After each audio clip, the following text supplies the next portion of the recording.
the Gun. On King! On, you huskies! The Wonder Dog King, swiftest and strongest of Eskimo lead dogs, blazes the trail through storm and snow for Sergeant Preston as he meets the challenge of the Yukon. Sergeant Preston was typical of the small band of Northwest Mounted Police who preserved law and order in the new Northwest country, where the greed for wealth and power led to frequent violence and bloodshed. But in sight of the odds against them, Sergeant Preston and his Wonder Dog King met that challenge, and justice ruled triumphant.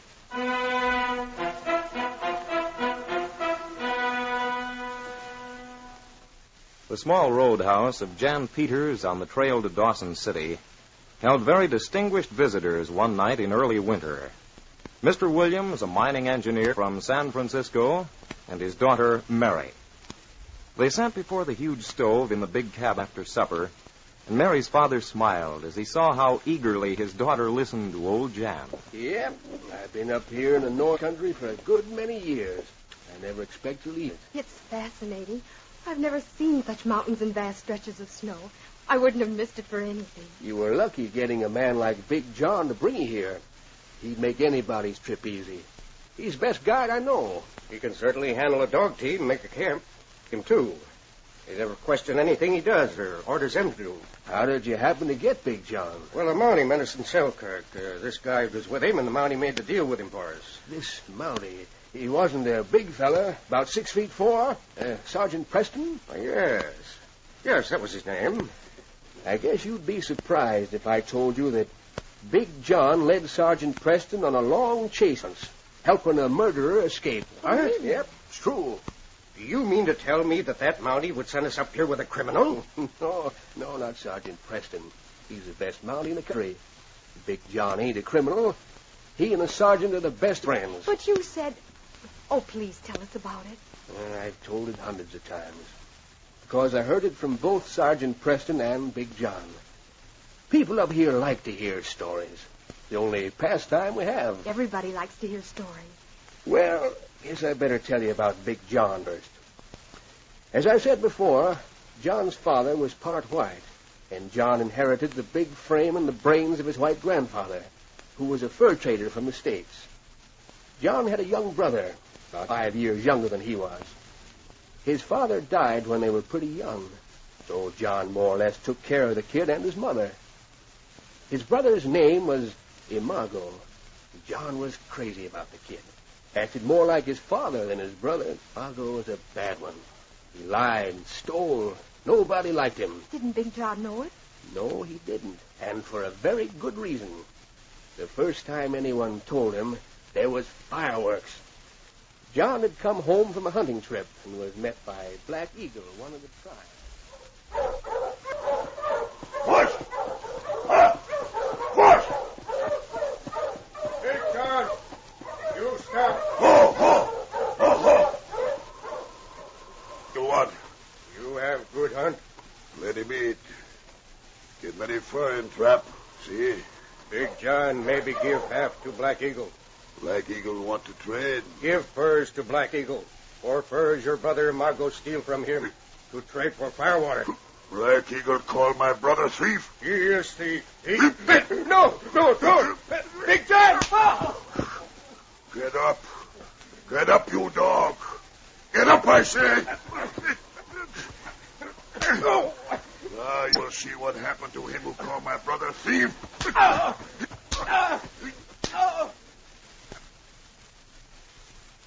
After that, no one dared tell Big John about the way his young brother carried on.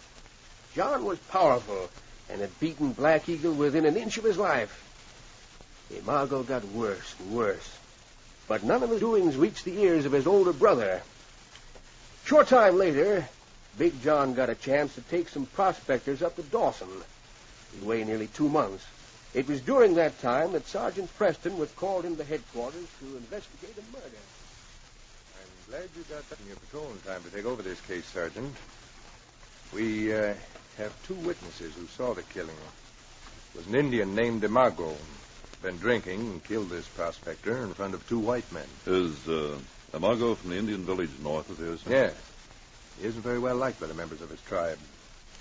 I doubt that you'll have much trouble finding out where he went if you question him. I'll go to the village at once, sir. I'll take supplies and carry on from there.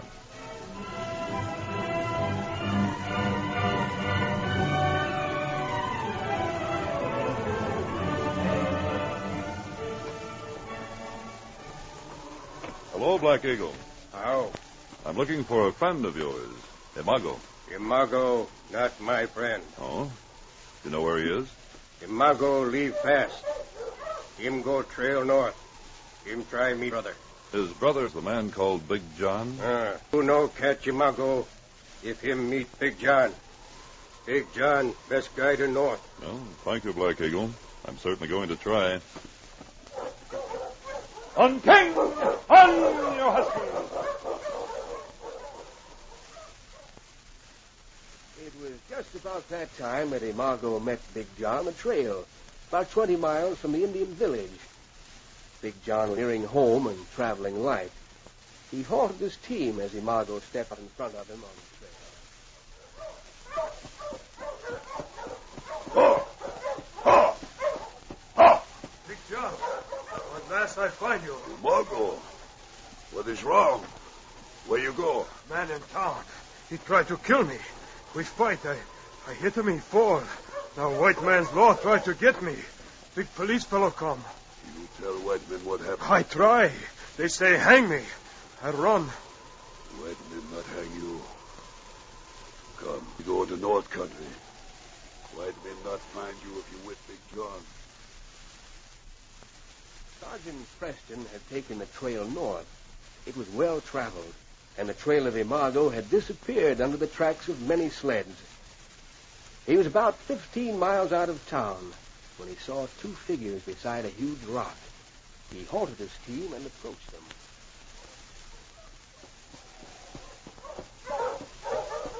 Okay. Hello, you huskies. Hello. Anything I can do? Mounty, you can help me get this man on my dog sled, Sergeant. I found him wounded here beside the trail. Who are you? I'm Zeb Hunter. This man is Pete Grimes. He's been stabbed. Oh? It was a half-breed.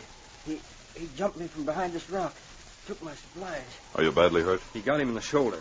I can get him back to town all right. Are these the tracks of the half-breed? Yes, I think he went north. I see. This is going to make it easier for me.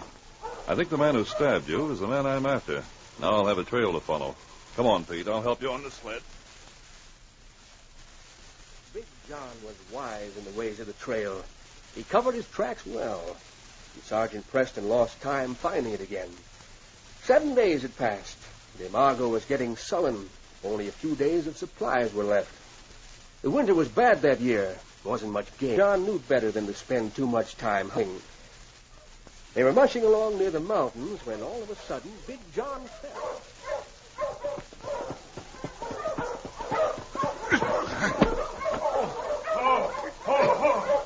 Big John, you all right? My foot, I step in hole. My ankle, it broke, I think. You try stand. Here I help. Oh, no.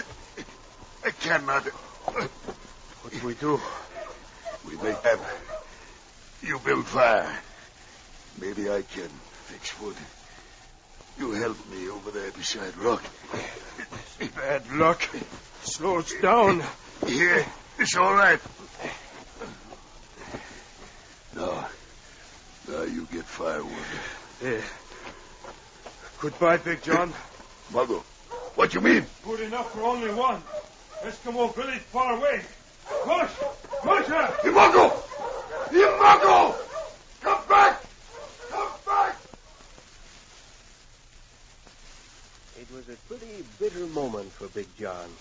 He knew then that his brother was everything people said. A thief and a murderer. But he didn't have much time to think, because far away and then closer he heard them. Timber wolves. Big John had his knife, but his gun was on the dog sled. He crawled around on his hands and knees and gathered a few dry sticks and managed to start a small fire, but he knew it was no use. What he didn't know was that a few miles away that fire was sighted. Sergeant Preston and an Eskimo guide stood on a high knoll, and the Mountie turned his binoculars on the fire, while King, his big dog, whined eagerly at his side. Can't see who it is, but it's one man, all by himself. It's bad if him alone. Hear that? Can't be a Mago or Big John. No sign of a dog team. It may be Trapper. Whoever it is, he's in trouble. It's a very small... He won't camp here, Kennick. We got there fast. Up front, King. On, King! On, you husky! Big John sat with his back against the rock. He held his knife in his hand and waited. 3 big wolves sat watching him across the little fire. Their green eyes gleamed, and as the fire died, they crouched and crawled closer on their bellies. They were lean and starved and slightly mad with hunger. And then, as the fire died down, the biggest one sprang. Big John met it in the air with his knife ready, and then suddenly he heard a rifle shot, and he saw the gray shape of a huge dog spring at one of the wolves coming at him from the side. There goes the other one. You all right, man? You come. Just in time. I was afraid we wouldn't make it. Who are you? Me, Big John. Big John? But you're the one we're after. Where's your brother? Him go. Me break ankle. You mean he went off and left you here, helpless? Me think men lie about him all go. Me not know him bad. I know he's your brother, Big John. But Amago has killed a man. We're going to get him, and we'll make camp here tonight, and I'll fix your ankle. Me owe you my life. Your dog and you saved me from wolves. Now me help you. For the next 3 days, the chase went on. Slowed the sergeant down a lot, carrying Big John on the sled, but they made up for it by Big John's knowledge of the country. It was the 3rd day, and they were nearing a trail that led up a mountain, when suddenly they heard a shot, and a bullet whizzed past the sled. Halting! Hurry, you huskies! All behind the sled, Kennick. You, Big John, get down here beside me. That him Mago. Him up there behind rock. That shot come close. Look, those shots started an avalanche.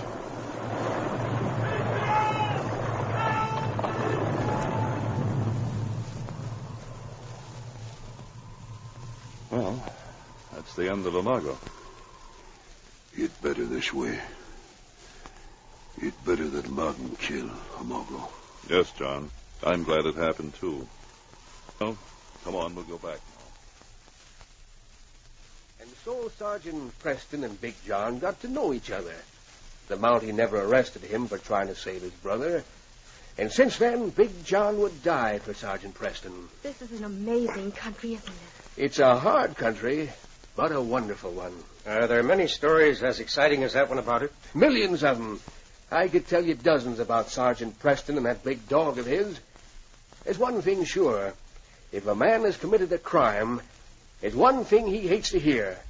And that's Sergeant Preston coming after him through the snow, his voice ringing out in the stillness.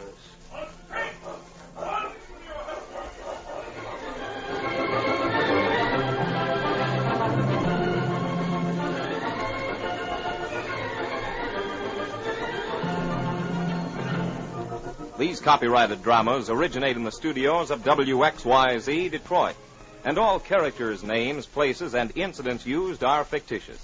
They are sent to you each week at this same time. Larry McCann speaking. This is the Michigan Radio Network.